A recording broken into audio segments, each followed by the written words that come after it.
ఆ ఏజ్ వాళ్ళకి పక్షవాతాలు కామన్గా వస్తుంటుంది, అంటే రేరుగా.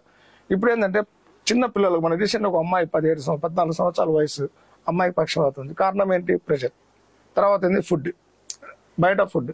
ఇంట్లో ఫుడ్ తీసుకుంటే ఎలాంటి జబ్బులు రావని అన్ని శాస్త్రాలు చెప్తారు, అందరూ చెప్తారు.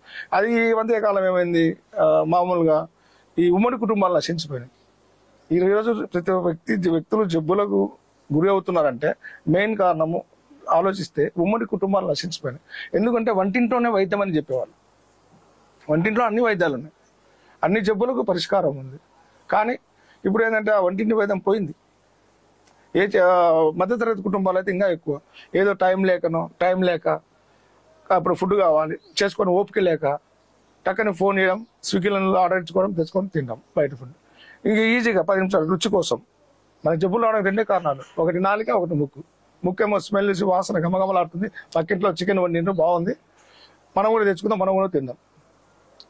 పక్కింటి వాళ్ళు బిర్యానీ చేసుకో. అలా ఏంటంటే ఈ వంటింటి వైద్యం ఉన్న అలాంటి వాళ్ళు చాలా ప్రాబ్లం జరుగుతున్నాయి. ఇప్పుడు వంటింటి వైద్యం ఎలా ఉండేది, ఒక బామ్మ ఉండేది. ఉమ్మడి కుటుంబాలు ఉన్నప్పుడు ఒక బామ్మ ఉండేది ఇంట్లో. అవ్వనో తాతను పెద్దవాళ్ళు సీనియర్స్ ఉండేవాళ్ళు. వాళ్ళు ఒక సూపర్వైజర్గా ఉండేవాళ్ళు. కోడళ్ళకు, మనవాళ్ళకు, మనవరాళ్ళకు. అలాగే ఈరోజు ఈ విధంగా డైట్, బ్రేక్ఫాస్ట్కి ఇది, లంచ్కి ఇది, డిన్నర్కి ఇది, ఇలా వండాలి అని ఇంట్లో ఉన్న వస్తువులే ప్లస్ ఆర్గానిక్. ఇప్పుడు ఎరువులతో పండించే, ఆ రోజుల్లో ఎరువులు పండించేవాళ్ళు. ఆవు పేడ, కొన్ని చెట్లు, వేప ఆకు, ఇలాంటి వాటితో లిక్విడ్స్ తయారు చేసి అదే పిచికారీ చేసేవాళ్ళు చెట్లకి. ఇప్పుడు అలా చేయట్లేదు.